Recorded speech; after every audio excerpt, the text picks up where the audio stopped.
गोंडा की अगर बात की जाए और यहाँ के खेती किसानी की बात की जाए तो सबसे ज़्यादा गन्ने की खेती होती है, धान की खेती होती है।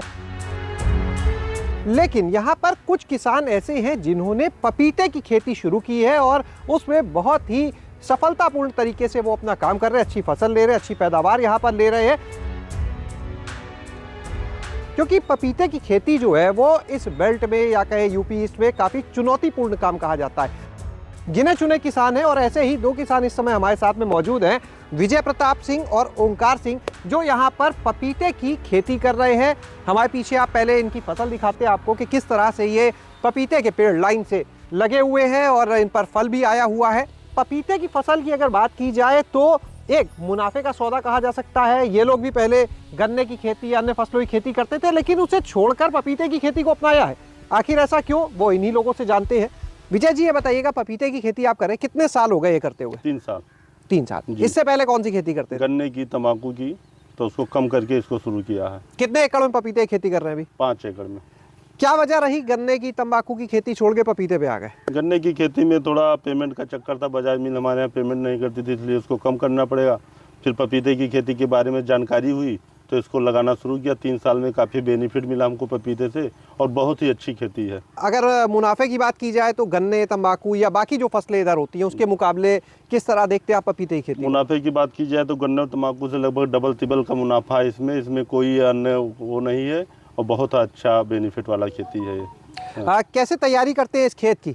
सर्वप्रथम तो उसको हम लोग जो है शुरू में इसको खेत का समतलीकरण करा के उसमें फिर देसी, जैविक और कीटनाशक और कृत्रिम खाद का प्रयोग करके फिर इसको लाइन से उसके बाद पौधे लगाते हैं। पौधा फरवरी में लगता है, उसके बाद धीरे उसमें काम करता है, उसके बाद सितंबर से इसमें फल आने शुरू हो जाते हैं 6 महीने के बाद। एक एक फल जो है अगर हम उसकी बात करें तो लगभग कितना वजन हो जाता होगा इसका? एक फल का वजन लगभग 1.5 से 2 किलो हो जाता है, जो मैक्सिमम रहता है। बाकी जी हाँ, बाकी तो 800 ग्राम 900 ग्राम 1 किलो का भी होता है, लेकिन 1.5 से 2 किलो वाला फल ज़्यादातर रहते हैं। तो 1 एकड़ में लगभग कितने पौधे लग जाते होंगे पपीते के? 1 एकड़ में लगभग 1500 पौधे पपीते के लग जाते हैं। 1500। और एक पौधा जो है उसकी लाइफ कितनी है, कितनी उम्र रहती है उसकी लगभग? एक पौधे की उम्र 1.5 साल होती है। 1.5 साल में तकरीबन ये हमको 90 किलो फल देता है।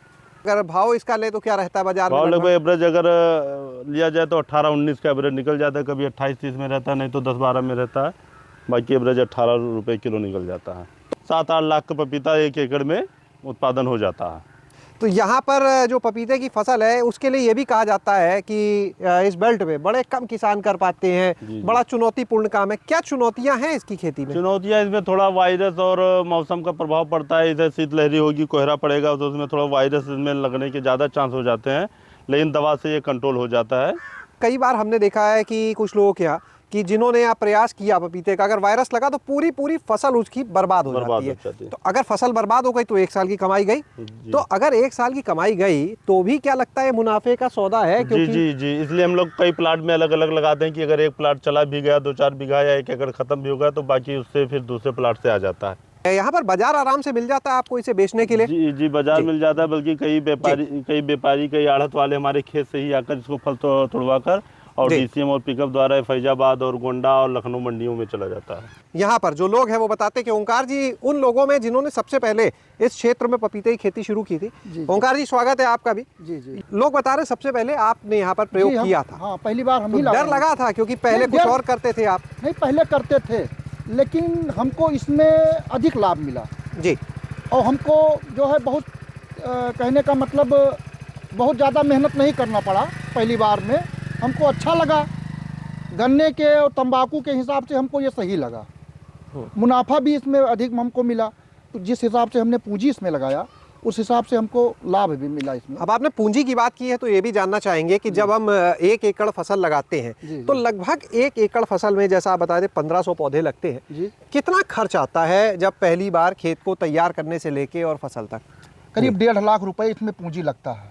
अगर वायरस ना लगे इस पौधे में तो इसको जान लीजिए कि 90 से 1 कुंटल तक भी जो है फल लग जाता है इसमें। सबसे अच्छी किस्म कौन सी जो है जो आप लोग को लगता है यहाँ पर सबसे ज़्यादा इसमें फ़ायदा आप लोगों ने देखा हो पिछले सालों में?